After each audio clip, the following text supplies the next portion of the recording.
네, 차가워진 날씨에도 이렇게 나와주셔서 감사합니다. 그리고 저는 이육사 선생을 제가 좋아하는, 아니 존경하는 입장에서 이 이육사 문학관에서 강의할 수 있는 기회를 주셔서 감사합니다. 이육사 선생은 저보다 꼭 50년 먼저 나셨습니다. 그런데 어떤 까닭인지 제가 미술대학 가기 위해서 첫 해에 낙방을 하고 재수할 적에 안동에 왔는데 마냥 좋았습니다. 그때까지 학교 생활에 얽매이지 않고 이 대학 진학이라고 하는 목표에 어울리지 않게 하루하루가 참 좋았습니다. 자연 이 풍광을 마주해가지고 그걸 마음껏 즐길 수가 있었습니다. 그래서 아직 여기 낙동강 둔치가 이렇게 정비되기 전에 자연 상태로의 모래사장, 거기에 제가 자주 갔었어요. 길다란 장대를 하나 가지고 가가지고 뭘 하느냐, 그 모래사장에다가 광야를 큰 대자로 옮겨 쓰는 겁니다. 그거 참 기분이 좋았어요. T.S. 엘리엇이죠. 그 시인이 그렇게 얘기했다 하죠. 시는 이해하기도 전에 소통한다라고 한 말이 있는가 본데, 전 이육사의 이 광야를 교과서에서 보고 좋아서 외웠습니다. 외우고 이제 또 여기 안동 와서 모래사장에 나가서 그걸 작대기로 쓰면은 참 기분이 좋고, 내가 수험생인지를 잊어버리고 그렇게 지냈습니다. 그리고 그때 이제 지금도 가까이 지내지만은 그때 내 친구 한 사람이 나보다는 의식이 좀 깨어가지고 뭘 했죠? 실존주의 철학에 대해서 고찰 얘기를 했습니다. 제가 거기에 알지도 못하면서 동조했는데 그것도 그런 것 같아요. 그 실존주의가 실존 철학이 뭔지를 제가 알지도 못하면서 공감을 했다는 게 참 이게 웃기는 얘기 같아요. 근데 이것이 제가 찾아보니까 이육사 선생이 1904년생이고 사르트르가 1905년생입니다. 그래서 거의 동시대를 사신 분인데 동과 서가 다르고 또 그러고 뭡니까? 결코 만난 적이 없을 텐데도 어떤 내가 받아들이는 바에 있어서는 공통점이 있는 거예요. 그 뭐냐 하면은 내가 정신적으로 좀 흐릿해졌거나 뭔가 제정신이 아닐 적에 그때 이육사를 만나면은 마음이 추스려지고, 또 이 친구를 통해서 사르트르에 대한 얘기를 들으면은 뭔가 각성이 되는 겁니다. 그래, 그것이 뭔가 하니까 이 시대 상황이라는 것이, 이육사는 이미 그러니까 유소년적에 이미 경술국치를 맞이하고 나라를 잃게 되지 않습니까? 그 육사 한 분의 삶은 아니겠지만 우리나라의 전반의 이 개개인의 삶이 그렇게 나라를 잃고 고향도 잃어버리겠다는 이런 아주 한탄스러운 환경 속에서 자라게 되는데, 근데 이제 이런 것이 그렇다고 해서 어떻게 바로 시를 쓰고 그림을 그릴 수 있는가라고 하는 문제에 부딪히게 되는데, 거기 하나의 힌트가 왔습니다. 뭔가 하니까 연인기라고 하는 거. 그러니까 할아버지 치헌 이중직이죠. 그분이 어렸을 적에 이런 나라를 뺏긴 상황 속에서도 어떻게 자손들을 가르쳤는가라고 하는 것이 거기에 드러나게 되고, 특히 거기 집에는 인재를 담아둔 것이 몇 봉지씩 있는데 그것을 손자들이 서로 가지겠다고 이제 다투었다고 하는 거. 그럴 때마다 할아버지는 글 잘하고 글씨 잘 서화를 잘하는 놈한테 돌아갈 것이다라고 했는데, 근데 거기서 이제 아우겠죠. 여천과 수산은, 그러니까 이 수산이 글씨를 잘 써가지고, 그래서 글씨를 써도 자신과 여천은 쫓아가지 못하니 장차 이 인재는 수산에게 돌아갈 것이 틀림없다. 그래서 화가가 되고 싶었는데, 그 장방에 놓인 당화는 이제 중국 그림인가 봐요. 그래서 이것이 이제 지역적인 편차가 지금보다가 훨씬 덜했다고 하는 거예요. 이육사 선생의 집안에 중국 그림이 놓여 있어서 그 소년 이육사가 그것을 꺼내가지고 모조리 베껴 그려봤다고 하는 거. 그림에 관한 그만한 이제 관심을 가지고 있고 재주가 있었다고 이제 보는데, 요즘 같으면은 좀 어려울 것 같아요. 시골 어느 집에 아무리 집안이 훌륭하다 해도 이 좋은 그림을 이렇게 쉽게 그릴 수 있게 할 정도의 환경은 못 되는 것 같아요. 아무튼 그런 어떤 그 안목을 어려서부터 누리고, 그리고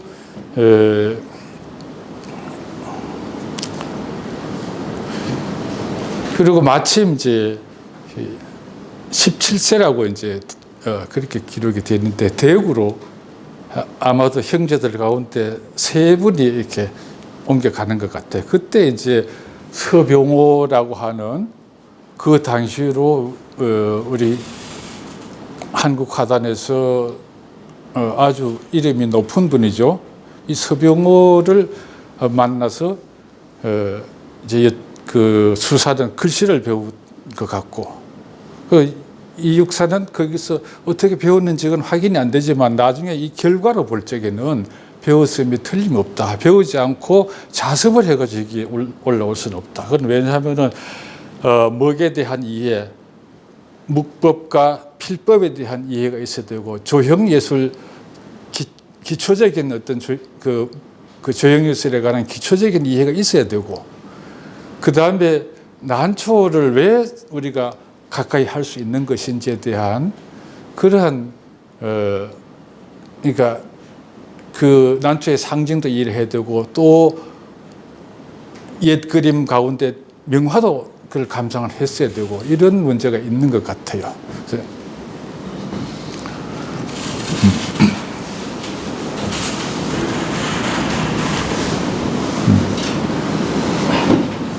그러면 여기 목차를 놓고 너무 오랫동안 시간을 보냈는데 이제 넘겨보도록 하죠.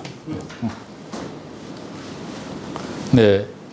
이 그림 진짜 이걸 띄워놓고 했어야 되는데. 네. 이 그림입니다. 우선 한번 감상을 해 보시죠. 어떻습니까?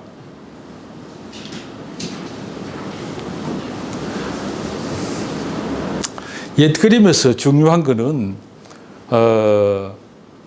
이 시와 서와 화가 그 일치돼야 되거든요. 시서와 일치 또는 일률이라고 해서 그것을 그런 이제 경지가 되어야 하는데, 한번 보십시오. 어떻습니까?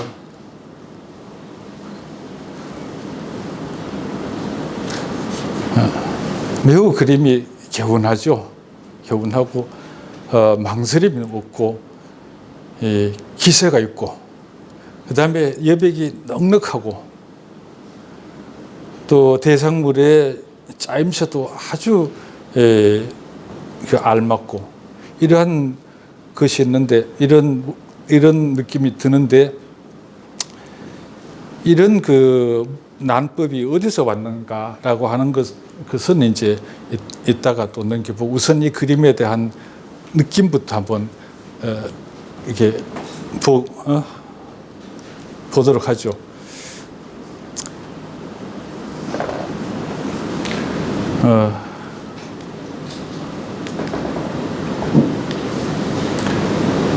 여기서 어느 붓이 제일 먼저 나갔을 것 같아요? 난법을 배워본 경우 같으면 금방 짚어낼 수 있습니다. 이 한 가닥이 제일 먼저 나갑니다. 그 다음에 이 획이 나갑니다. 그 다음에 이것이 나갑니다. 그 다음에 이것이 나갑니다. 나머지는 좌우 균형을 맞춰서 꼭 순서는 없습니다. 근데 볼 것은 앞에는 녹목으로 하다가 이렇게 그려져 있는데 뒤에 흐린 먹으로, 옅은 먹으로 그려져 있죠. 그래서 이 농담을 가지고 원근을 나타내는 겁니다. 그리고 이제 여기서 꽃대궁이 올라가서 꽃을 피우는데 여기는 꽃이 여러 송이가 달렸죠. 이것은 이제 난초를 종류를 구분하면 이것은 해입니다. 해. 우리가 해란이라고 하는데 해는 이 꽃이 여러 송이 달리는 것이 해고 한 송이 달리는 것이 난입니다. 그래서 이것은 해를 그리는 것 같아요. 이제 제가 오늘 도판을 적지 않게 준비를 했는데 다른 그림들과 비교해 보면은 이 그림의 댐댐이가 훨씬 더 실감 있게 다가올 겁니다.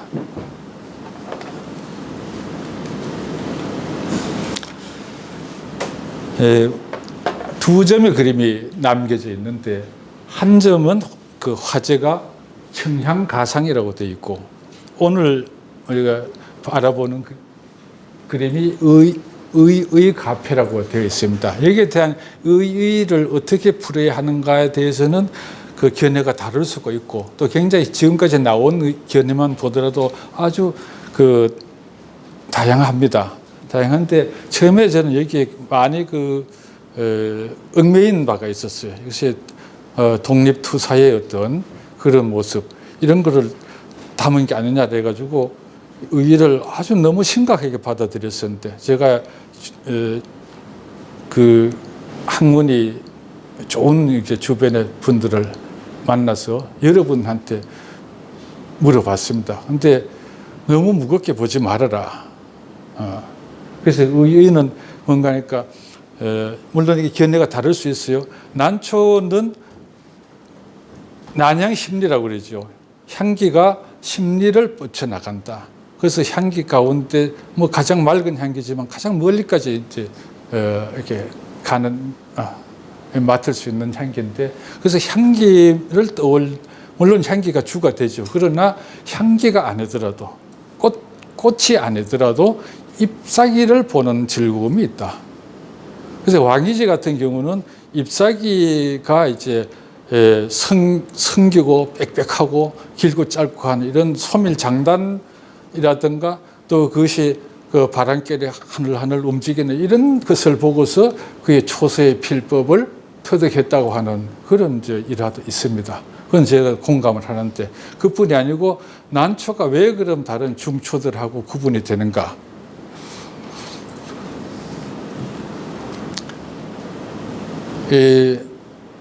꽃을 피우는 식물 가운데 가장 최고로 진화한 식물이 난이라고 그러거든요. 그래서 난은 한 달을 물을 안 줘도 생명이 끊어지지 않습니다. 물론 고통스럽겠죠. 그렇게 하면.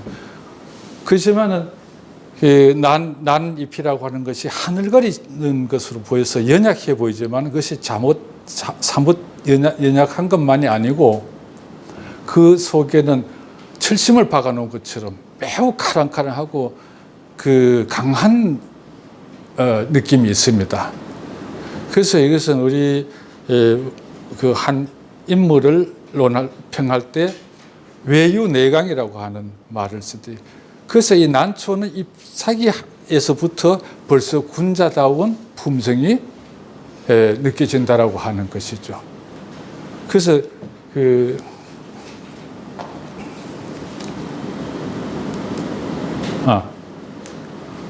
그래서 그것을 어렵게 하지 않고 하늘하늘 그 모습 정도를 한 거예요. 그 다음에 아낄만 하다라고 하는 것은 이 폐라고 하는 것은 그 초나라의 구런이 난초를 길러서 그 자신의 쫓겨난 처지를 그것을 위로하기 위해서 또는 그것을 견뎌내기 위해서 난초를 심고 그 향기를 갖다가 자신의 몸에 차고 다녔다. 그래서 폐라고, 이게 허리춤이든지 어디 차고 다니는 것을 폐라고 하는데, 근데 그것은 노리개 폐하고도 같은 거잖아요. 뭐든 이제 그래서 완성하고 좋아하고 아끼고 하는 것인데, 제가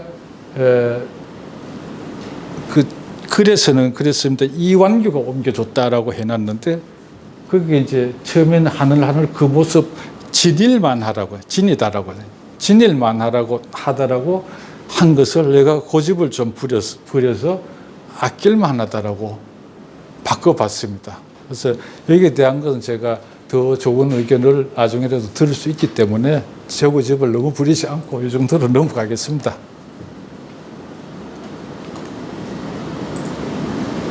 이건 아까 말씀드린 거고요. 시서화 일치를 한때.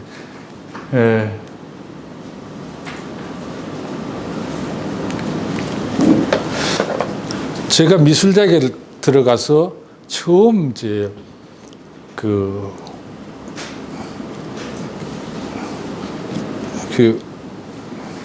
아름다움이 무엇인가라고 하는 이런 이제 관심을 가지고 몇 권의 책을 보게 되는데, 책마다 공통점이 하나 있어요.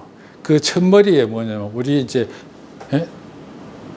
이 동양의 미학은 뭐냐, 또 어떻게 살아야 하는가라고 하는 것에 대한 제시가 있는데, 그 당시 거의 그 책의 첫머리에 나옵니다. 그러니까 그 논어 8일편에 나오는 문구인 줄 알고 있는데, 뭐죠? 지어도, 그 다음에 거어득, 그 다음에 의어인, 그 다음에 유어예라는 것이 있는데, 이제 우리는 유어예라고 하는 말을 이제 상당히 즐겨하고, 모든 그 서예가들도 그것을 아주 즐겨서 쓰고 하는데, 근데 그때는 그것이, 그러니까 도에다가 뜻을 두고, 또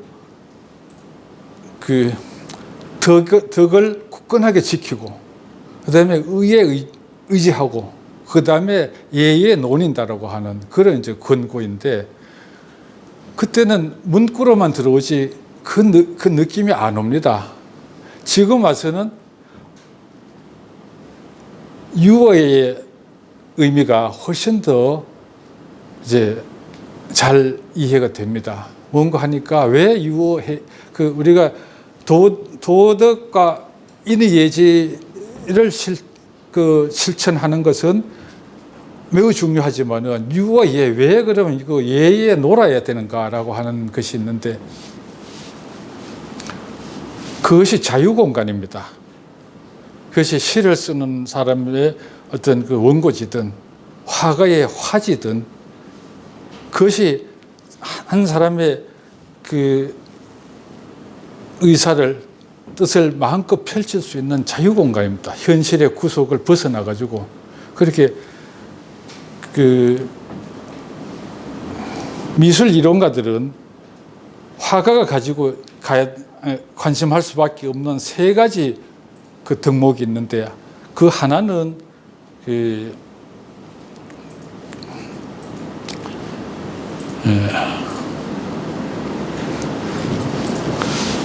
생각나는 대로 하나는 앱스트랙션이고, 하나는 판타시, 그 다음에 또 하나는 익스프레션. 이렇게 이제 완전 표현하는 것과, 그 다음에 추상화하는 것과, 그 다음에 상상을 보태는 일. 이것이 어느 미술가이든지 간에 셋 중에 하나가 결여돼도 곤란하다고 하는 견해들이거든요. 근데 그런 이제 심중의 뜻을 표출을 하고, 또 그것을 추상화하고 또 자신의 희망이나 상상을 보태고 한다는 것, 그렇게 할 수 있는 것은 현실 공간에는 없습니다. 화용지를 펼쳐놓고서야 거기서 마음껏 할 수 있는 것이죠. 억눌린 심정을 거기다가 쏟아낼 수가 있고 자기의 꿈과 희망을 말할 수 있는 겁니다. 또 도덕적인 것도 거기에 다 집어넣을 수 있고 말하자면 자신의 인격 함양뿐이 아니라 인생관, 세계관을 거기가 토로할 수 있는 것이죠. 그래서 유오예라고 하는 것은 그야말로 현실의 구속과 압박에서 풀려나서 어떤 의미에서는 그것을 초월하고 어떤 의미에서는 비약하는 그런 그 의미가 유오예에는 들어있다고 그렇게 이해가 됩니다. 그게 내가 젊어서는 청년일 적에는 그런 것이 잘 이해가 안 됐어요. 그냥 문구로만 유오예 그렇지 뭐 예의 논의라 해야지 하는데 지금 와서 보니까 이 한 개인의 자그마한 어떤 불운이라든가 어떤 어려움 이런 것이라도 예술 공간을 가짐으로 해가지고 자신의 삶이 훨씬 더 고결해질 수도 있고 또 확장될 수도 있다라고 하는 그런 이제 인식을 하게 되는 거죠.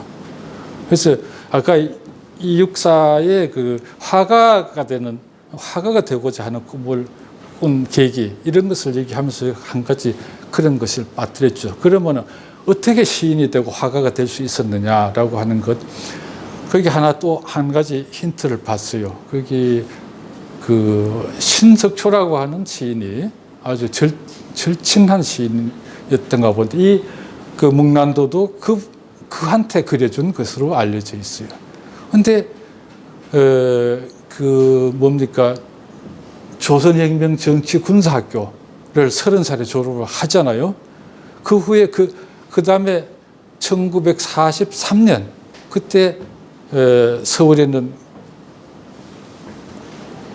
한방눈이 쏟아져 가지고 그 중국 사람들이 그러듯이 탑세를 하자 흰 눈을 밟고 가자라고 하는 제안을 이육사가 신석초한테 와서 재촉을 합니다. 재촉을 하고 그리고 홍릉으로 걸어갔다고 하는데 그때 한참을 가다가 매우 결의에 찬 어떤 그런 그 말을 하게 되는데 내가 북경으로 가려 한다 라고 한 데에서 어떤 그 결단을 감지하게 되는 거죠. 근데 이 위태로운 대로 어찌 가려고 하는가 싶었겠죠. 그래서 가만히 눈을 들여다 봤더니 평소와 다름없이 사무사한 표정이었더라라고 하는 그런 글을 읽어봤어요.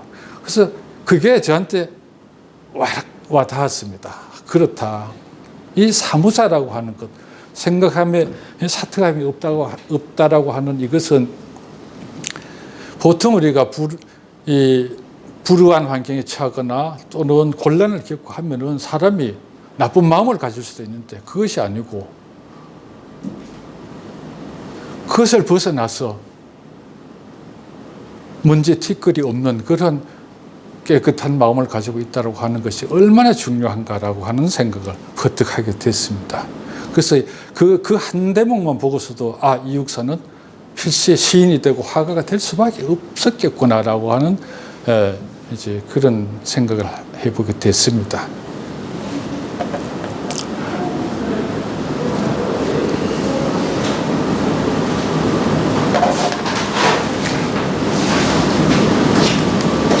말순 이건 뭐야?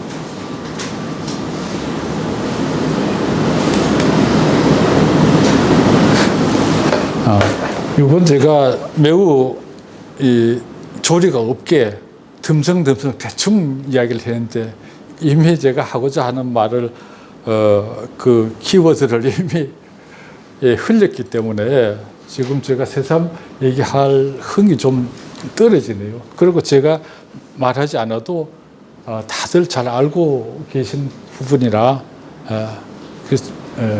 그렇게 얘기합니다.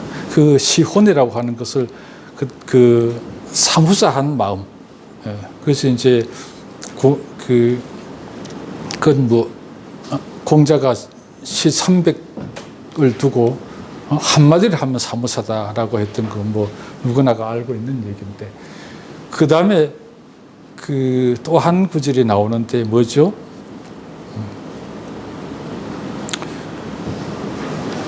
낙이 부름 A 불상이라고 하는 그것을 이육사 시인은 평소에 그것을 노래처럼 그렇게 얘기를 했다고 한 것인데 그것이 바로 시정신인 것 같아요.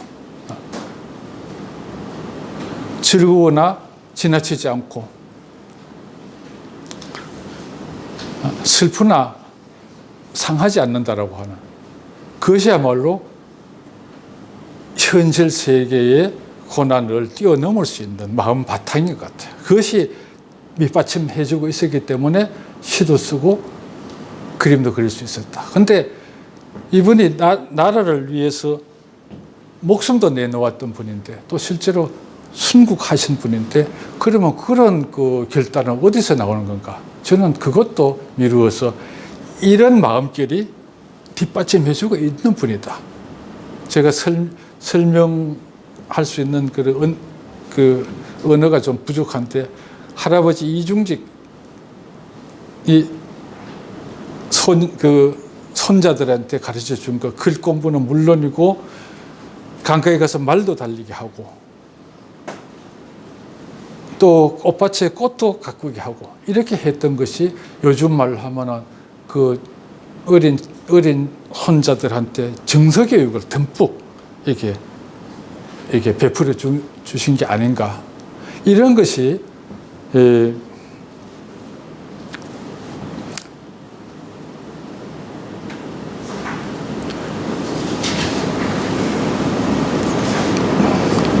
이미 나라를 빼앗기고 이 고향도 잃어버리고 하는 이런 이런 어려움을 어떻게 헤쳐나가느냐라고 하는 것은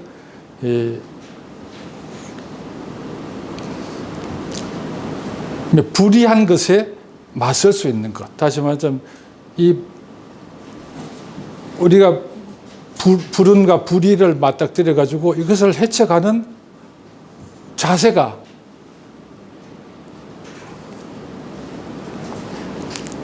나도 나쁜 마음으로 하는 것이 아니라 불운에 맞서는 방법이 떳떳합니다. 맞아, 그 맹자가 말한 수호지심 이것으로서 어떤 그런 마음가짐을 가졌다라고 하는 것. 이것하고 그 이육사가 그 사무사한 마음 그리고 낙이 부름 A 불상이라고 하는 이런 고결한 또 어떻게 보면 초연한 어떤 정신 세계를 가지고 있었. 그것이 이제 밑받침된 것이다. 끝내 저는 시에서도 그림에서도 그것을 느껴볼 수가 있습니다. 어떻게 제가 너무나 이제 말솜씨가 부족한데 어떻게 그런 그림에서 그런 것이 읽혀지는지를 이제 한번 우리 이따가 살펴보도록 하시죠. 제가 잘 모르는 걸 너무 열심히 설명하려고 하다가 시간을 많이 보냈습니다. 여기 다. 이거 다. 이거죠. 이건 이제 저항정신하고 관련이 있는 것인데,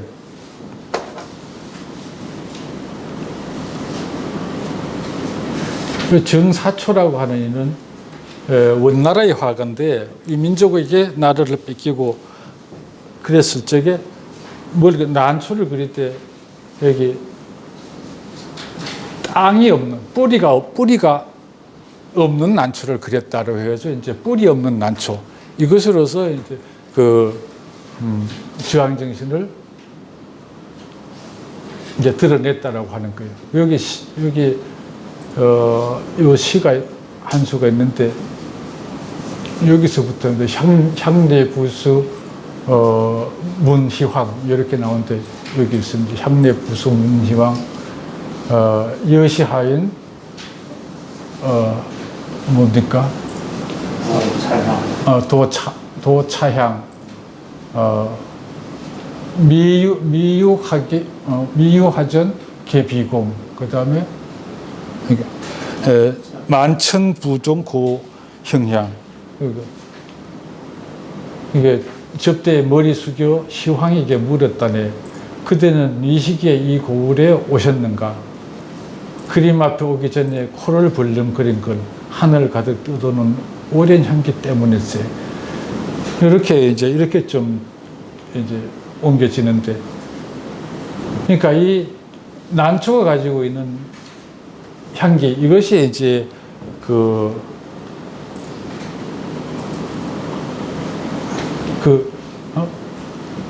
나라를 빼앗기기 이전에 가지고 있었던 본디의 이제 그 향기라고 보고, 예.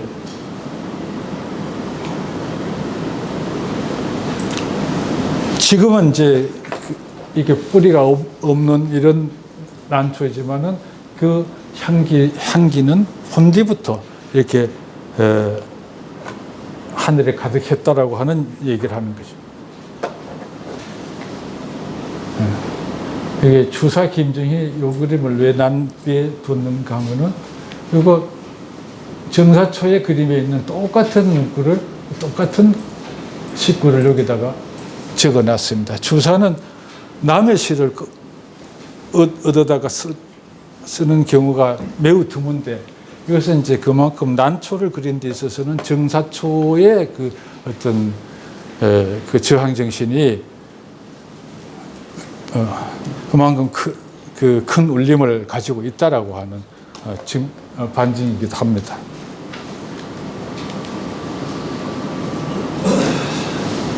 이건 뭐 참고를 해 놓은 건데,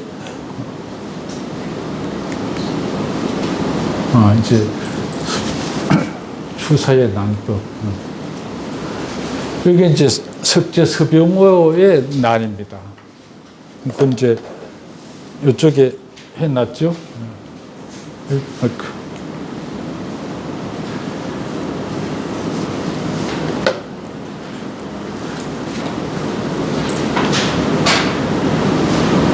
여기도 보면은 2획이 먼저 나가고 2획이 나가고 그 다음에 2획이 가고 그렇게 됩니다. 근데 이게 첫 획이 가고 두 번째 획이 가고 하는 것은 이제 그걸 이렇게 하면은 한 개 눈 모양을 만든다 해가지고 봉안 그래요. 또는 상안. 봉의 눈과 코끼리의 눈은 그 다 이제 상스러운 동물의 눈인데, 난초를 그릴 때도 이제 그런 어떤 그런 모양을 끌어들이는 거죠. 근데 이렇게 두 획을 그어 가지고 이렇게 아래 위가 둥근 형태는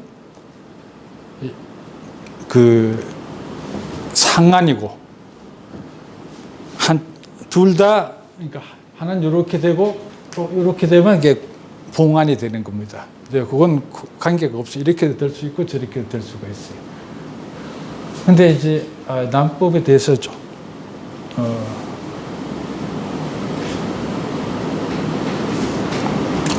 이게 난이 이제 그 비수 강약이 있죠. 그러니까 난잎이 가늘고 두터워지고 이제 세차고 여리고 또는 길고 짧고 이런 그 변화를 주는데, 이 난잎은 약간의 굴곡이 있긴 하지만은 그렇게 심하진 않은 것 같아요. 다른 난초 그림들을 보면서 비교를 해보도록 하죠.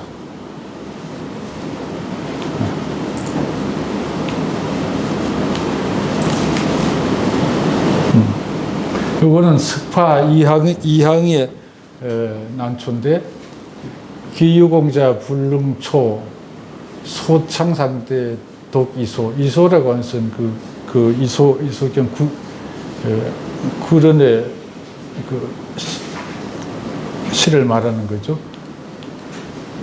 근데 이 그림을 보면은 이게 굉장히 이게 비수가 아주 많이 드러나죠. 이건 두터운 곳과 간 곳이 있는데,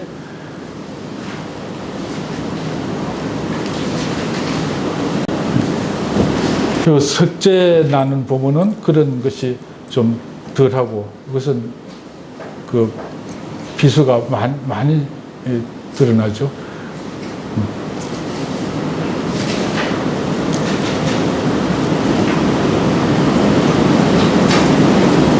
뭐지?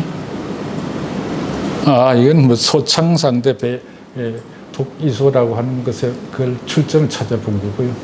이건 이제 운미난인가, 운미 민영기계 난인데, 운미가 1860년생이고,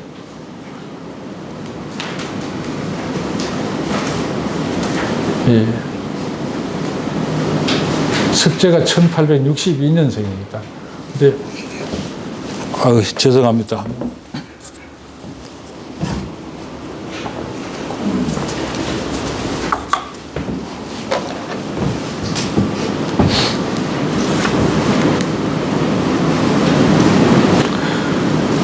그러니까 이 육사가 그 석재 서병호한테서 그림을 배운 것으로 보인다. 그렇게 했는데 석재 서병호는 그 18세적 아주 어렸을 적에 운현궁에 있는 석파 이항한테 그 재주 있는 소년이라고 하는 그런 까닭으로 부름을 받게 됩니다. 거기 가서 추사가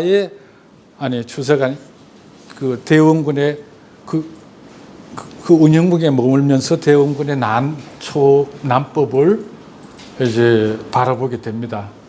그리고 그 석재라고 하는 호도 그 석파 그 이항으로부터 받았습니다. 그러니까 난법을 전해받은 것과 동시에 호도 원래 받고 오게 되죠.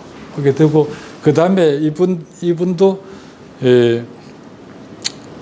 그 항일 정신이 있어서 중국에 두 차례 이제 그 건너가게 되는데 그때 꽤 장기간 그러니까 한 1년 또는 몇 달씩 이렇게 가면서 그때 중국 상해의 난 그림의 그 고수들을 만나게 됩니다.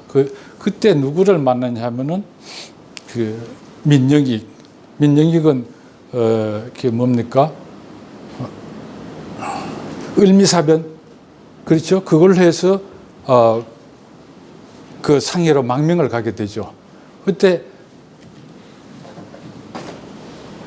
민영익은 지금도 이제 그 난초의 막 1인자라고 이렇게 이해가 되는데 그때 그와 사귄 사람은 포자경이라고 하는 화가가 있습니다. 민영익이 난을 그리면 화재를 포화가 자주 써줬습니다. 그런 앞으로 그 그림들이 몇 점 나옵니다.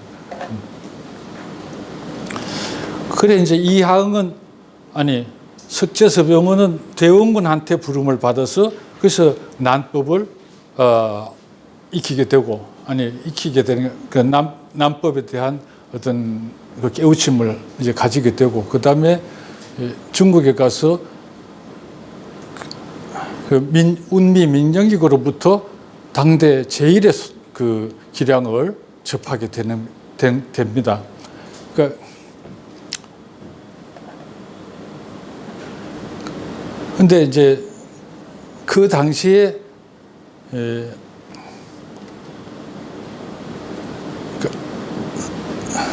석파 이하응은 추사 김정희로부터 난법을 배우게 되거든요. 그래서 그 당시는 지금도 그렇지만 난초 그림에 있어서는 추사 김정희의 영향이 거의 절대적인데 그 아마도 김정희의 난법을 간접적으로 석재 서병호는 받아들였을 거로 그렇게 봅니다.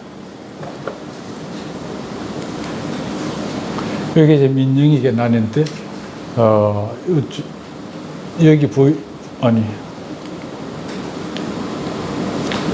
여기도 보면 요 밑에 놨죠? 뭡니까? 병신 5월 자경 제구라고 여기 되어 있습니다. 요 위에 글자는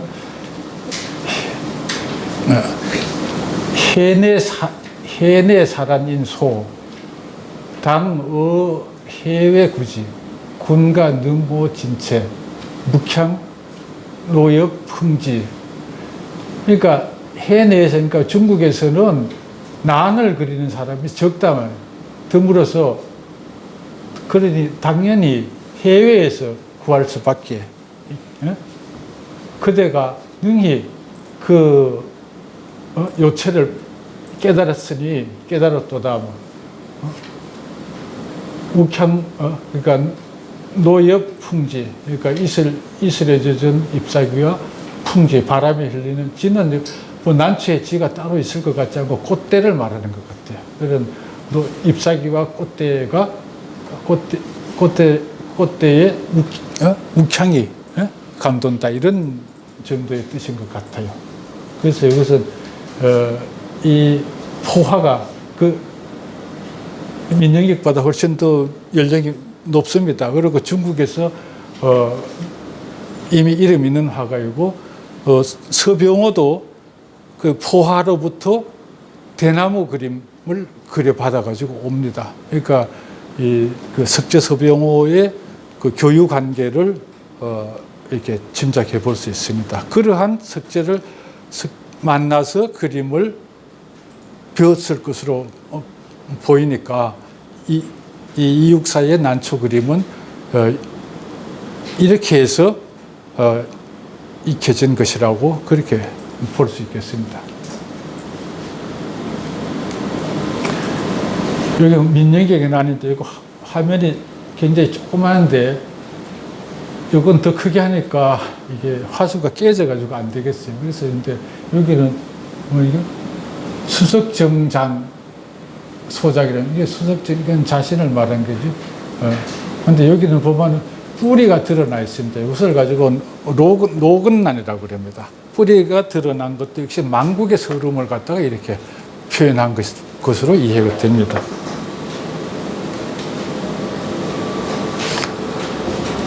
자, 이제 다시 이육사의 이 의의 가페, 의의란도로 돌아왔는데 한번 보십시오. 이 글씨가 자신 있고 아주 그 품격이 높다고 하는 건 뭐 단번에 알아볼 수 있는데, 그림과 글씨와 그림이 아주 또 고릅니다. 그러니까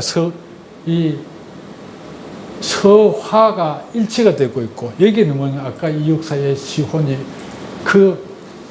보이지 않는 전 화면에 이육사의 시혼이 여기에 뒷받침되고 있고, 그러한 이제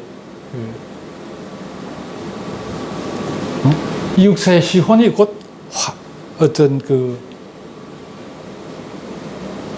여기 그림과 글씨를 밑받침해 주고 있다. 그러니까 이건 시서화 일치라고, 시는 안 적어놨지만 그러나 형식적으로 시서화 일치를 보이는 수준작이라고 그렇게 느껴지는 겁니다.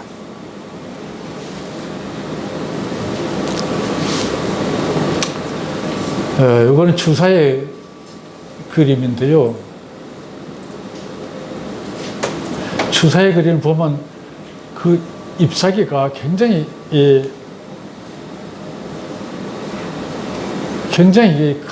카랑카랑하고 또 하늘하늘하고, 그러면서도 간격이라든가 방향이라든가 이것이 아주 멋지게 그려지고 있습니다. 근데 여기 시는 보면은 산중명력, 명력 부심심, 그 다음에 산중명력 부심심, 그 다음에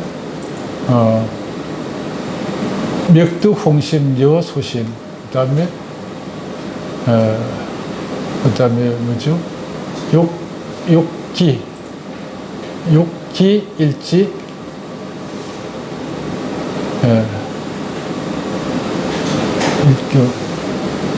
차원도, 이게 감탄의 차원도, 그 다음에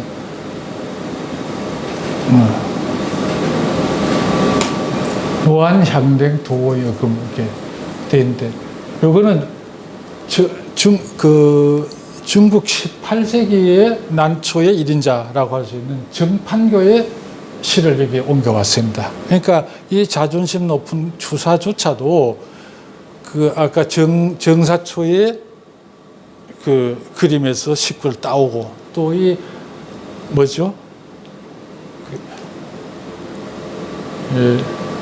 정판교는 18세기 정판교의 식구를 이렇게 따와서 한다는 것은 뭐냐면은 이 난 그림에 있어서 어떤 그 상징성이라든가 그 내용을 공감한다는 얘기입니다. 그래서 산 중에서 찾고 또 찾으니 또 홍심어 이제 난초 꽃송이의 혀라고 그럽니다. 그 향기가 그 발산되는 그 부분이 있는데 그것을 거기에 이제 붉은 점이 있으면 홍심이고 그것이 없음 아무런 점이 없으면 소심입니다. 그래서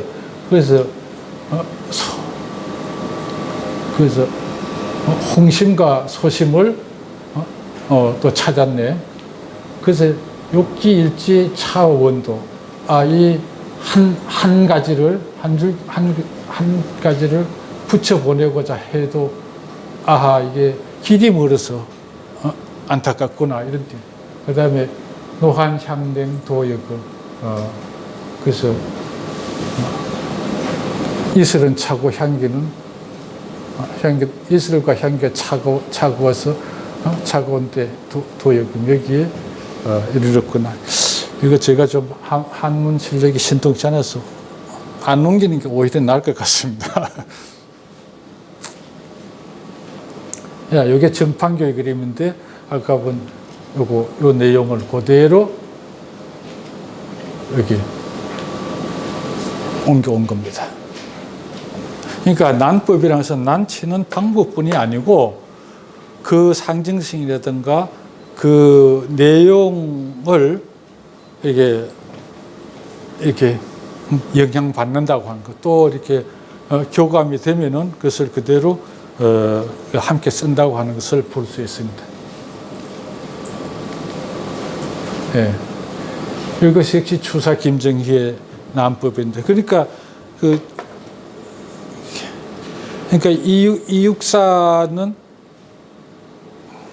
석재를 통해서 난법을 배우게 되는데 결국 그 근원은 추사한테 있는 것이고, 추사라고 하는 분이 뭐 대단하다고 하는 것은 누구나 아는 것인데 예술 방면에서 글씨는 물론이고 난 그림에서도 아까 그 민영익의 난을 상당히 높게 봤지만은 사실 민영익의 난은 추사의 난이 훨씬 더 별격이고 훨씬 더 격이 높다고 봐야 되죠. 근데 이거는 차위 수식 사란지 최난득격자다. 거사라고 하는 것은 유마거사의 약자라고 그럽니다. 이 추사의 그림에 거사라고만 쓴 것이 많은데 그래서 이제 유마거사를 뜻하는 거라고. 이것은 수식사란 난초를 그리는 난초를 치는 데 있어서 수식 이게 굉장히 가늘죠. 가늘게 치는 난법 중에서도 가장 어려운 격식의 것이다 이런 얘기예요. 예. 그러니까 이렇게 난을 이렇게 먹을 듬뿍 해서 쭉쭉 그리고 그렇게 하는 것만이 방법이 아니고 이렇게 가는 입술, 이것이야말로 아주 이 생명감이 강한, 그리고 호흡이 긴, 그러면서도 이 구성법이 참으로 어려운 이러한 것이라고 하는데 제가 봐도 이 추사의 난은 더없이 고격인 것 같아요. 그래서 여기서 한번 가만히 보십시오. 이게 난초의 흔들거림이 과연 하늘하늘이라고만 봤지만 그 하늘하늘이라는 것 속에서 많은 그 느낌을 그 안에 포함하고 있다고 하는 것을 이 그림에서 볼 수가 있습니다.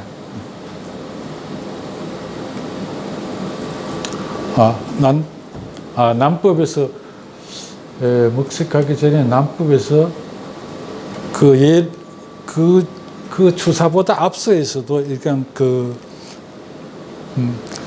수월도인 같은 경우는 뭐냐면은 그 삼전법이라고 하는 것을 이미 쓰고 있습니다. 삼전법이라고 하는 것은 한 핵의 선을 그어 가는데 3번 변화를 주는 겁니다.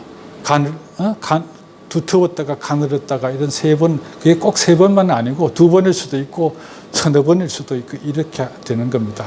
그게 여기도 이 가는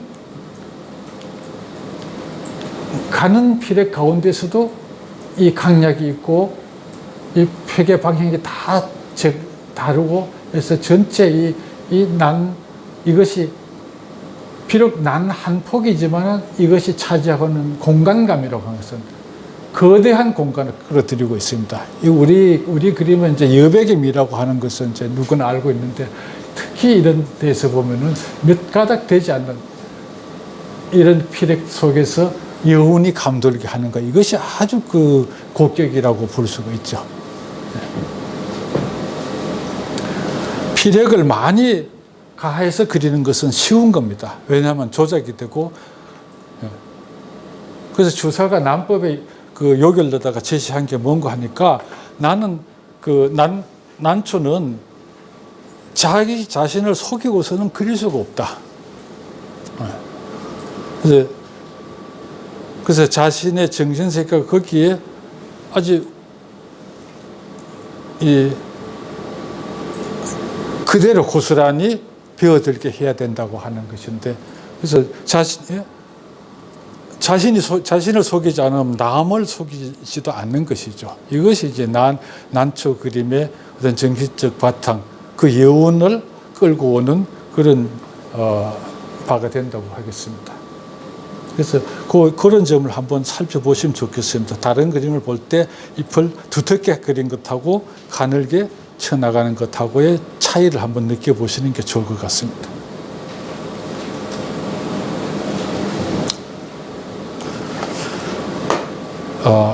먹색. 이거 좀 어떻게, 먹색. 이거는 조금 이제 난 그림만 보면은 지루할 수 있으니까 다른 걸 가져와 봤어요. 능호관 이인상의 그림인데 우리나라 소나무 그림으로서 남겨져 있는 가운데 최고입니다. 지금 국립중앙박물관에 그 보존이 돼 있는데 좀 화면이 좀 흐리긴 하지만 본지 이 그림은 제가 미술관에서 2번을 본 적이 있는데 흐립니다. 근데 흐리지만은 그러나 이게 그 겨울에 한겨울에 눈이 아직도 눈이 이게 내리고 있는 것 같은 이런 느낌. 그러니까 우리 그림에서는 공간성뿐이 아니라 시간성까지도 포함하고 있지 않습니까? 그래서 이런 설정도 하나 있어서도 구성미를 보면 하나는 곧게 올라가. 소나무의 기상을 쭉 곧게 뻗어 올리고 곧은 게 있으면 굽은 게 있어야 됩니다. 그래서 굽게 이렇게 두 그루를 펼쳐놓고 여기 장가지들도 있고 한데 이 기본 구성이 아주 대담하고 그러면서도 그 전체의 어떤 공간을 끌고 들어오는 이런 아주 멋스러움이 있죠. 근데 먹색을 얘기하는데 지금 그림의 구도를 가지고 얘기를 했습니다. 그런데 먹색을 이렇게 보면 이렇게 흐린 먹, 좋은 먹은 10개 썼을 때, 흐린 먹을 썼을 때 그 느낌이 좋아야 고급 먹이라고 하거든요. 이 인상의 먹은 정말로 먹색이 아주 곰삭은 그런 맛을 주는데,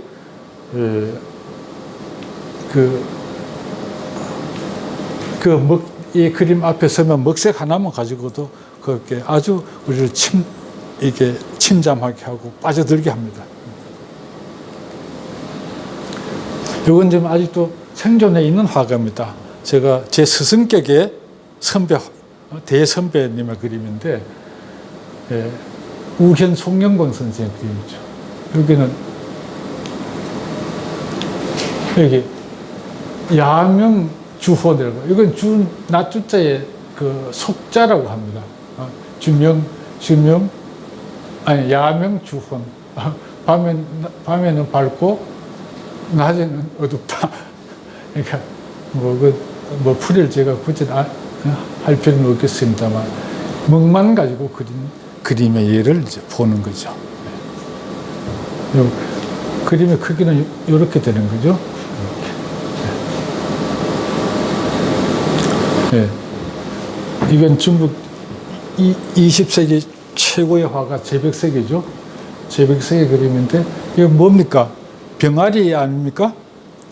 병아리는 우리는 노랗다고 생각하고 노랗게 칠해야 될 것 같은데 먹으로만 그렸는데 우리가 이것이 노란 병아리인 줄 알아봅니다. 그러니까 이 먹색으로 그렸는데 이게 노랗게 느껴진다고 하는 거, 이것이 우리의 선입견이라든가 경험적으로 그런 것을 그렇게 읽어 나가는지 몰라도 적어도 화가는 그러한 감정을 또는 그런 미감을 건드리는 거죠. 여기 보면은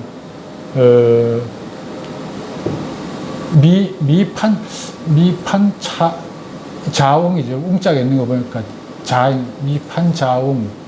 그러니까 이게 병아리가 암수가 구별이 안 된다는 얘기 같아요. 여기 왜 판자를 썼는지 모르겠어요. 변자를 쓰면 더 좋을 것 같은데. 그래서 94세 백세.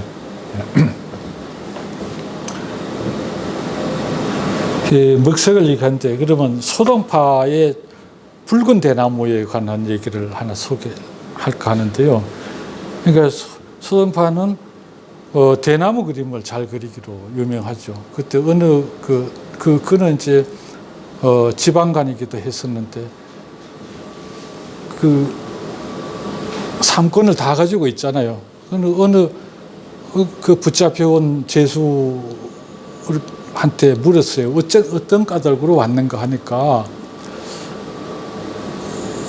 올여름에 더워서 부채가 잘 팔릴 거라고 생각하고 빚을 내서 사왔는데 비가 자꾸 장마가 져가지고 부채를 하나도 못 팔았다. 그래서 빚을 져가지고 들어왔다.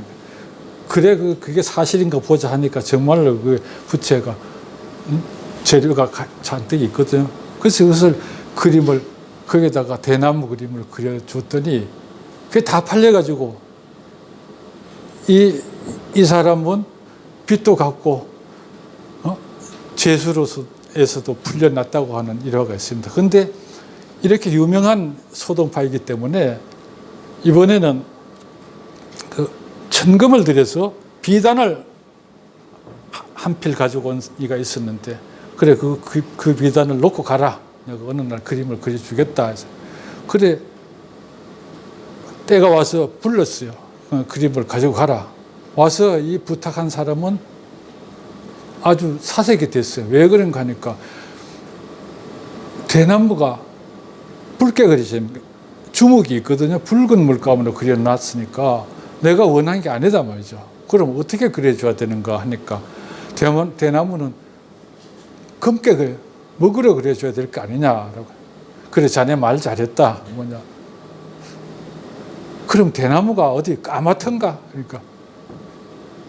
그러니까 푸른 대나무를 갖다가 까맣게 그려주기를 원했던 겁니다. 그것을 까만색 대신에 붉은색으로 했더니 그만 기대치가 어긋났다 이런 얘기죠. 그래서 다시 이걸 뒤집으면 그런 얘기입니다. 먹이라고 하는 것은 병아리를 까맣게 그려도 노랗게 받아들일 수 있고 대나무를 붉게 그리든 검게 그리든 간에 대나무의 푸른 빛을 우리가 받아들인다는 얘기죠.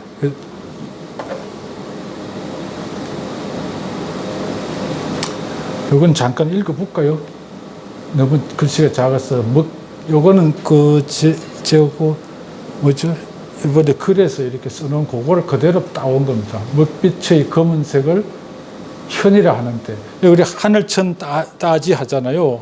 거물현누루 하는 현이라고 하면서 하늘의 빛깔입니다. 그런데 모든 유체색이 한 곳으로 수련되는 근원의 색이요 하늘의 색이다. 무채색의 먹빛은 유채색의 세계를 하늘의 색으로 환원시키고 대상물에 대한 표피적인 감각을 벗어나 정신적, 본질적 세계로 들어가게 한다. 이렇듯 수묵하는 사실보다 사실을 드러내는 데에 더 적합한 논리가 조금 비약이 되는 것 같은데 이게 현이라고 하는, 이것을 검정이라고 하지 않고 흑색이라고 하지 않고 현색이라고 얘기를 하는 것은, 그래서 현이라고 하는 것은 뭐냐 하면은 어느 그 우주인이 지구 밖에 나가서 하늘을 바라봤더니 그 빛깔이 베이지색으로 보이더라는 얘기가 있어요.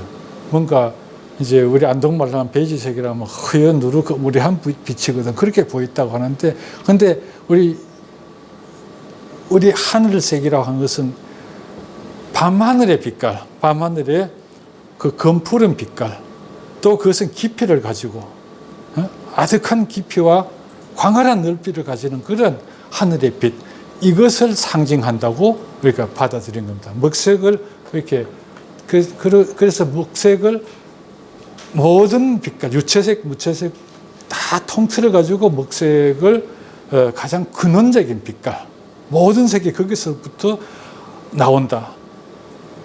그렇게 이제 보는 거죠. 그래서 우리는 일부러 먹만 가지고 그리기도 하지만, 물감이 없어서 그럴 때도 있지만은, 그러니까 물감이 있다 하더라도 먹빛으로 그리기를 좋아하는데, 그것은 뭐냐면 먹빛이 만 가지 색깔을 대신할 수 있기 때문인 겁니다. 그래서 먹빛은 하늘의 빛이요 만 가지 색깔의 근원색이라고 이렇게 우리가 파악을 하고 있습니다. 네, 이렇게. 이건 표암 강세황의 난초 그림인데, 그러면 여기 보면 먹이 아니라 물감으로 그린 그림이 한 점이 있지 않습니까? 구도 필법은 거의 비슷합니다. 강세황은 18세기에 그 당시 우리 예원의 총수라고 이제 일컬어졌을 만큼 그림 그 창자가 물론이고 어떤 비평, 그 다음에 뭐 화찬을 쓴다든가 등등 이런 것에서 또 이론과 실기 양면에서 그 당대 1인자입니다. 그래서 난초 그림을 그리면은 우리 마음속에 고상한 정서를 기를 수 있지 않겠는가, 이래가지고 난 그림을 보급하려고 애를 썼습니다. 그리고 서양화법에 대한 관심이 많이 있습니다. 그래서 그분의 그 산수 화첩에 보면은 그 개성 주변에 여러 대목을 그려서 화첩으로 꾸민 것인데, 거기 보면은 전래의 수목화법뿐이 아니라 서양화법, 다시 말하면 음영을 좀 명암을 좀 깃들인다든가 또 원근을 좀 이렇게 끌어들인다라고 하는 그런 화법을 시도하게 됩니다. 그것은 그 종전까지만 해도 겸재 정선의 그 화법을 따랐는데, 표암 강세황이 와서 서양화법을 곁들이는 그런 방법을 쓰게 됩니다. 그런 시도를 이 난 그림에서도 볼 수가 있어요. 근데 왜 여기다 집어넣느냐 하면은,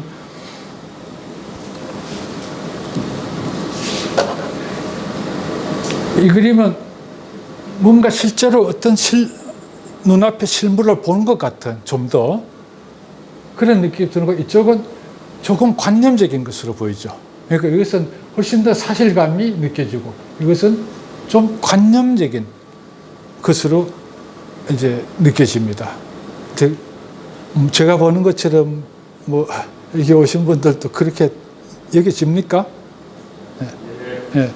그러니까 우리는 이제 우리 미술교육에서 사실화법과 추상화법이라고 하는 것은 관념적인 겁니다. 그래서 산수화에 있어서도 실경이냐 관념이냐라고 하는 차이를 줘가지고 관념 산수를 더 낮게 보는 그런 이제 시각이 있는데, 그러나 저는 거기에 대해서 좀 다른 생각을 가지고 있습니다. 우리 그림이 쇠락하게 된 것, 퇴보하게 된 것이 뭐냐? 서양화법을 받아들임으로 해가지고, 서양화법이라는 게 주로 서양의 르네상스 이후의 화법을 말하는데, 주로 명암법과 그 원근법이거든요. 거의 완벽합니다. 서양에서 개발한 원근법, 명암법이라는 것은 완벽합니다. 그건 뭐 어떤 사진 기술로도 따라잡지 못할 정도로 아주 훌륭한 것이고, 실물이 눈에 잡히도록 그려낸다고 하는 데서는 더없이 좋은 편리한 화법입니다. 그러니까 그 누구죠?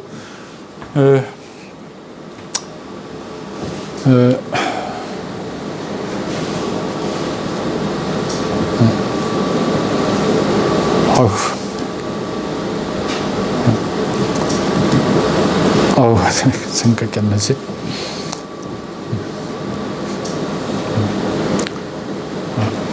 건너뛰죠. 그래서 아무튼 이 휴암은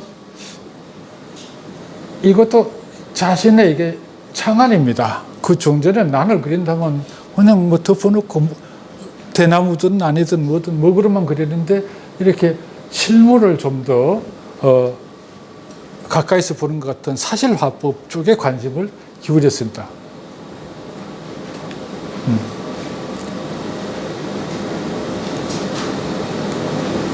이건 이제 이게 빛과 색의 삼원색이라 하는데, 이거는 이미 그 미술 시간에 다들 배운 것인데, 다만 이걸 띄운 것이 뭐냐면, 우리는 삼원색이라고 알고 있는 것이 빨강, 노랑, 파랑 아닙니까? 빨강은 레드라고 하는데 이게 레드입니다. 근데 요건 빛에서는 레드가 삼원색에 들어가는데, 여기서는 뭐죠? 색에서는 이것이 노랑과 요거 마젠타인데, 노랑과 마젠타를 혼합하면은 레드가 됩니다. 요거하고 같은 겁니다. 우리가 미술 교과에서 종전에 이게 이 색채학에 대한 이해가 부족해가지고 이렇게 지금까지 잘못 이제 알게 된 겁니다. 그래서 요걸 알려드려요. 그래서 이것은 이 마젠타, 옐로우, 요거는 이게 뭐죠? 블루가 되겠죠? 이게 빨강, 파랑, 녹색. 요것도 여기 블루가 아니고 요 색이 요거 섞어서 녹색이 나오는데, 요것이 요쪽으로 됩니다.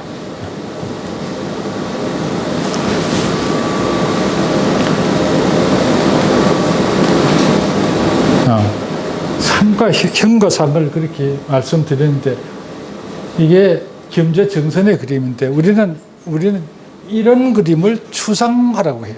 사실화가 아니고 추상화라고 합니다. 그런데 근대 교육에서 사실 서양에서도 추상화라고 하는 것은 20세기 이후의 일입니다. 그 이전에는 요즘 우리가 보는 것 같은 그런 추상화가 없었어요. 근데 이제 서로 이제 변화 발전되는 양상이 다르니까 지금 우리가 전체를 읽지 못하고 부분만 가지고 추상이다, 구상이다라고 이렇게 나누어 보는 바가 있습니다. 그래서 우리는 이것을, 그러니까 추상화법이라는 것은 좀 더 주관적인 심미의식이 개입된 겁니다. 그래서 형을 그리는 것이 아니라 상을 따서 그리는 그림이 추상화입니다. 그러니까 추상의 상자가 똑같은 글자거든. 예, 이것은 이제 또 나의 스승이기도 하는데, 찬정 서세욱 교수의 그림인데, 우리는 이런 글을 보면 뭐 그림에 있어서도 추상화가 있구나라고 얼른 봅니다. 근데 이것도 엄밀히 보면은 종전의 추상화에서 얼마 더 벗어나지 않았습니다.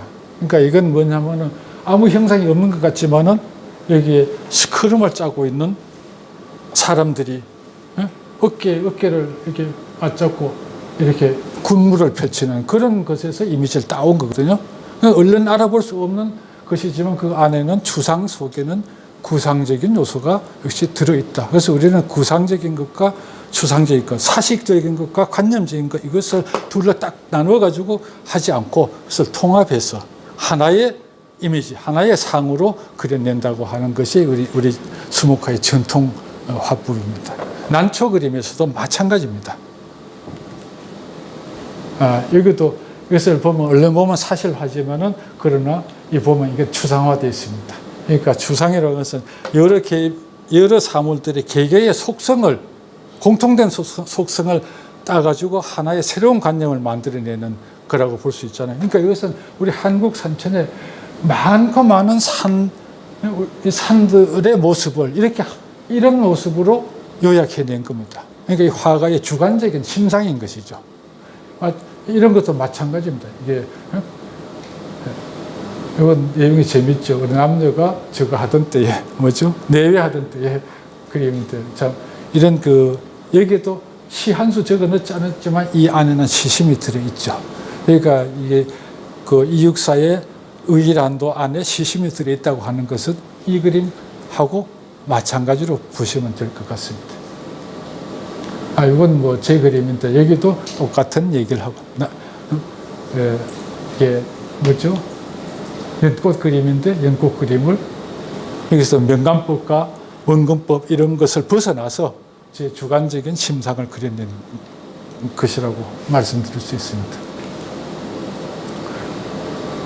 이건 석가탐을 제가 실사해가지고 와서 다시 화실에서 이제 마음을 가다듬고 그린 그림인데 이거는 실물 대상을 사실적으로 그린 것이면서 동시에 추상입니다. 탑이라고 하는 조형 형식 그 자체가 추상이거든요. 그래서 이것도 사실과 추상을 아울러서 한번 그려본 겁니다. 여기 명감이 없습니다. 명감이 없지만은 입체감을 드러낼 수가 있고, 그리고 여기 공간도 많이 줬죠. 탑이 상승하는 맛을 주기 위해서 하늘에 이 높은 공간을 비록 화면은 한정되어 있지만은 더 높은 공간을 이게 안에 내포하고 있는 겁니다. 이런 것이 이제 난초를 그리든 산수를 그리든 인물을 그리든 그것이 우리가 가지고 있는 수목화의 세계입니다. 여기 이제 사진같이 그린다고 했는데 이건 제가 드로잉한 것이고 이건 제가 가지고 있는 카메라로 찍은 거거든요. 어떤 차이가 있는지 아십니까? 카메라는 눈이 한 개입니다. 사람은 두 개의 눈으로 봐가지고 거기서 깊고 얕고 멀고 가깝고 이 크고 작고를 다 이게 두 개의 눈으로 그것을 조절해서 이게 받아들입니다. 그런데 카메라는 그걸 할 줄 모르죠. 이 그림을 그리고자 하는 의도는 봉서나 꽃을 그리고 싶은데 그걸 그리겠다고 중심에 갖다 놓고 찍으니까 이렇게 잎사귀만 커다랗게 되고 화면을 차지하는 겁니다. 이건 제가 이제 심미작용을 이렇게 가지고 그렇게 이제 사실과 추상을 아울러서 드로잉 해낸 거죠. 비로소 꽃이 자리를 차지하게 되고 이런 것은 이 꽃의 자리를 양보하고 있죠. 그리고 불필요한 거는 그리지 않으면 됩니다. 그러니까 이걸 다 그려서 개개의 사물을 있는 눈에 보인다고 있다, 거기에 있다 해서 다 그린다고 하는 것은 그거야말로 하수의 수법이라고 볼 수밖에 없습니다. 그러니까 저는 이런 것을 어떻게 터득했는가? 읽으면 수목화법이 가지고 있는 장점, 우리가 근대 미술 교육을 받으면서 배제했던, 우리가 오히려 관념적이다 해서 멀리했던 그 방법이야말로 오히려 더 쓸모있는 방법이라고 하는 것을 제가 확인했습니다. 그래서 돌아서는 옛 화법을 제가 수용하는 그런 이제 계기가 된 거죠. 이겁니다. 이거 제가요, 1985년 대학 2학년 때에 우리 스승 노석 신영상 교수로부터 받은 책원입니다. 45년 간직했어요. 그래서 이번에 얼룩을 빼고 표구를 했는데 매낭국죽이 다 했습니다만 이거 2개를 가지고 나왔어요. 이게 제가 대나무 그림 어떻게 우리 추상화가 이루어지고 그런 주관적 심리작용이 일어나는가에 대한 것을 제가 곰곰 생각한 끝에 이렇게 얘기해 봤습니다. 그건 요 글에 쓰여 있습니다. 그러니까 달 밝은 밤에 서창 밖에 대나무가 바람에 흔들립니다. 그래서 안에서 이렇게 보면은 그 창호 문살에 이제 대그림자가 어른거리죠. 그래서 그것을 신용해서 대나무 잎사귀를 낮게 자르든지 아니면 길게 자르든지 이런 것으로 이제 나타내. 그것도 하나의 추상화거든. 실제 대나무 잎사귀를 갖다가 어떤 문자의 형태로 요약해 변형시켰다고 하면서 그것도 하나의 추상 작업이거든요. 그리고 대그림자가 있으면 많이 중첩되어 있습니다. 중첩되어 있지만 그것을 대국의 대나무를 가지고서도 대숲이 느껴지게끔 그릴 수가 있는 것이. 이게 숫자도 적은 수로 많은 수를 나타낼 수 있게 되고, 또 그리고 아까 말했지만 추상화라고 하는 것은 어느 대나무, 그 어느 특정의 대나무를 그대로 그린 건 아니지만은 그 어떤 대나무를 봐도 이런 특징이 공통된 속성이 있는 겁니다. 그걸 잡아낸다고 하는 것이 우리의 심미의식에 더 깊숙이 이렇게 들어가야 가능한 그림입니다. 그런데 우리가 눈앞에 두고만 바로 베껴내는 그림만이 그림인 줄 아는 요즘의 미술 교육에는 뭔가 우리의 심리 작용을 갖다가 위축시키는 바가 분명히 있다고 저는 생각을 합니다. 어떻게 오늘 제가 역시 이육사 선생이 저한테 큰 그 은혜를 주신 것 같아요. 이 45년 간직한 이 체본을 볼 수 있다는 게. 이건 아까 재백색도 했죠. 재백색. 이것도 참 재미가 있습니다. 삼녀라고 했는데, 삼녀인데, 여기서 물고기 3마리, 거기 물고기 어자가 중국에서는 이 여자하고 발음이 같은가 봐요. 그래서 3마리 그려놓고, 셋이 남는다. 그 이제 우리 독서하는데 비 올 때 농한기, 밤, 이런 것이 이제 독서 사묘라고 이렇게 하지 않습니까? 근데 이게 재미가 있어요. 화자 공지요. 그림이라는 것은 솜씨의 나머지다. 그 다음에 수자 수지요. 그러니까 오래 산다는 것은 잠깐 조는 것의 나머지다. 뭡니까? 아니, 시자 수지요. 그러니까 시라고 하는 것은 그죠? 조르면 잠깐 조는 것의 나머지다. 수자 급지요. 오래 산다는 것은 영겁의 자투리다 말이죠. 그 다음에 뭐라고 되어 있죠? 차, 백석지, 삼여야. 이것이 백석의 삼여이다라고 하는 것인데, 이만큼 이건 하나의 완전히 시죠. 시와 또 동시에 서와 그림이 한 자리에 놓여있죠. 이런 게 시서화의 일치감을 보일 수 있는 이런 수준에 올라가야 이제 그림이 되는 겁니다. 근데 이육사 시인이 이런 의일안도를 그릴 수 있는 데는 이와 같은 습득 과정이 있었고, 이와 같은 차원 높은 기량을 다졌기 때문에 탄생한 것이라고 생각을 합니다. 요거 제가 오늘 다른 얘기 못 하겠습니다. 여기까지만 얘기를 하고 그치죠. 난을 친다고 하는데, 그럼 왜 다른 건 다 그린다고 하는데 왜 나는 친다고 얘기를 합니까? 어떤 이들은 그렇게 우리의 울분을 터뜨리고 억압된 감정을 쏟아놓으려니까 마치 눈보라가 치고 비바람이 치듯이 그렇게 쏟아내는 것을 뜻하기 때문에 난을 친다라고 하는데, 그런데 국어사전 들어가 보면 그렇지 않습니다. 만일에 비바람이 치듯이 그렇게 난을 치는 거라면은 난이 쳐야 됩니다. 화가가 난을 치는 게 아니라 난이 스스로 쳐야 됩니다. 그건 말이 안 되죠. 그 다음에 제가 시간을 너무 많이 보내가지고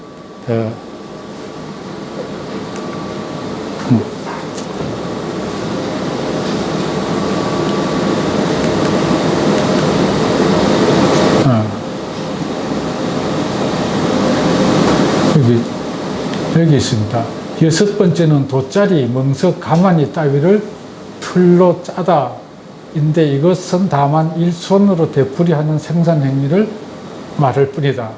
그래서 제가 이제 찾아낸 게 이겁니다. 7번째는 가축이나 가금 따위를 기르다 이다. 돼지를 치다, 새끼를 치다, 나무가 가지를 치다, 꿀을 치다, 하석을 치다와 같은 경우이다. 비로소 예술 행위에 가까운 뜻을 만나는 듯하다. 무한가 생산성을 가지면서 개별적 생명 탄생의 의미를 찾아볼 수 있게 된다. 이육사의 의란도가 보는 순간 감동을 주는 것, 또 생동하는 맛이 있는 것이 뭐냐면 그것이 난을 쳤어버려요. 난을 쳐가지고 그 난이 개별적 생명감으로 탄생되도록 한 겁니다. 그래서 그런 그 생명감, 생동감이 아니면은 이 난 그림으로서의 지위를 가지기 어렵죠. 그래서 우리가 눈앞에 그것을 그대로 베껴 그리는 것하고 우리 이렇게 추상화해서 또 그리고 자신의 시심이든 또 화혼이든 어떤 예술론을 밑받침해가지고 그려내는 것은 단순히 격식을 본받고 흉내내는 것하고는 애초부터 다른 것이라고 봅니다. 그래서 우리가 어떤 습득 과정에서는 다른 체본도 따라 그려보고 실물 드로잉도 하고 또 그 어떤 솜씨를 보태는 그런 노력을 해야 되지만은 그러나 결국 우리가 이제 어떤 미의식의 전환이 있지 않고는 옛그림에 미칠 수가 없습니다.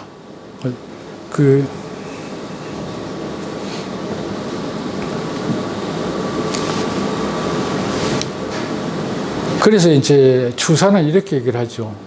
대원군의 난을 칭찬해 주면서 아니 그게 아니고 아들 상우한테 보내는 글에서 아들이 난을 치는데 그게 대해서 충고를 합니다.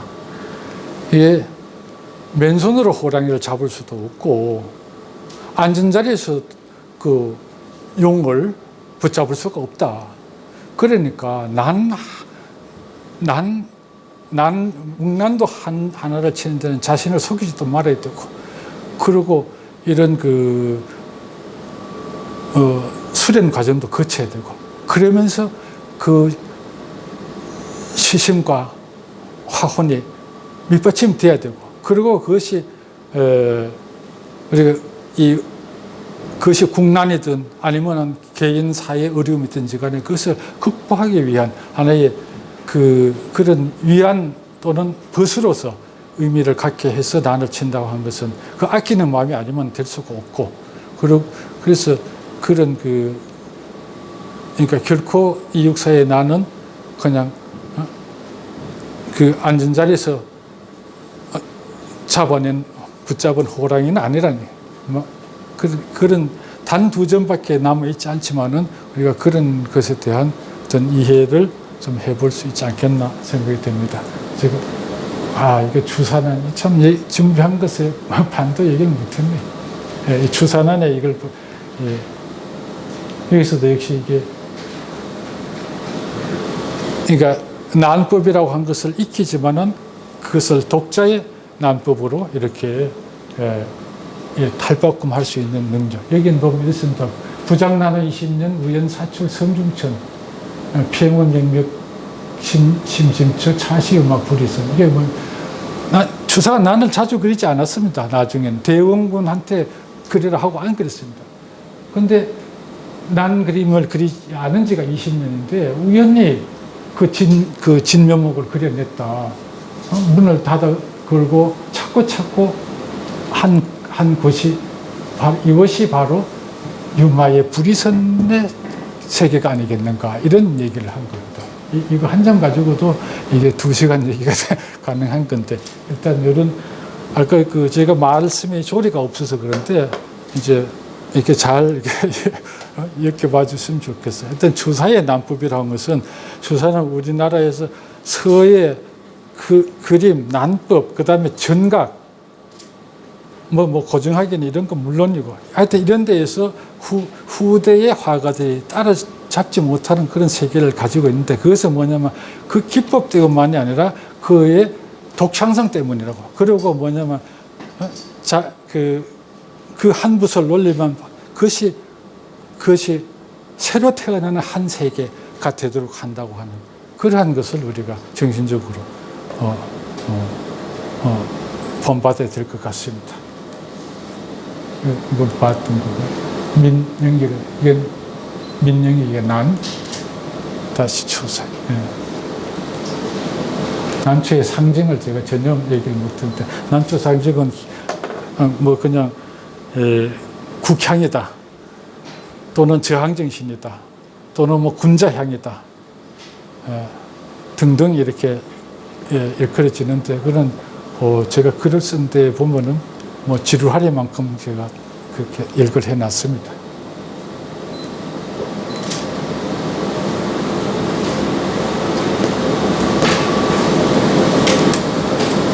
이건 조희룡의 난이고, 이건 정판교의 난이고, 네.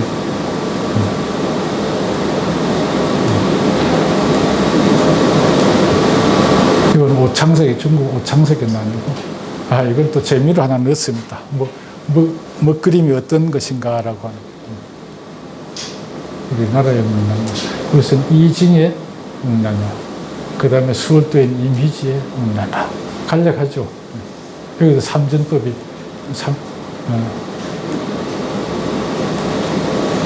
이거는 우봉 조희룡의 그림, 김은문의 그림, 이건 민영기의 그림, 여기 다시 석재 서병호의 그림, 이것은 죽사 이응로의 그림. 이응로는 누구죠? 이육사하고 같은 해에 태어났습니다. 예. 한번 이것도 비교해 볼 만한데 어떻습니까? 이거는 서로 개성이 다르죠. 다르지만은 어떤 것이 더 생동하는 맛이 있는지는 한번 눈여겨볼 만한 것 같습니다.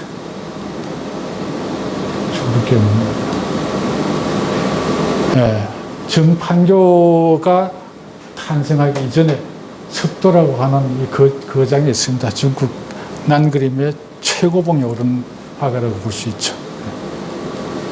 이거는 정판교. 이거 오창석. 요거는 중국 요새 지금 활동하고 있는 화가는 또 이렇게 또 그립니다. 이것도 뭐 식구도 아까 본 거하고 똑같은 겁니다. 산중문으로 보시면. 몇 말씀을 제가 못하겠는데 몇 말씀을 지금까지 말씀드린 것을 요약 정리를 해야 되는데 생략토록 하겠습니다. 제 어설픈 강의를 들어주시느라고 고생하셨습니다. 감사합니다.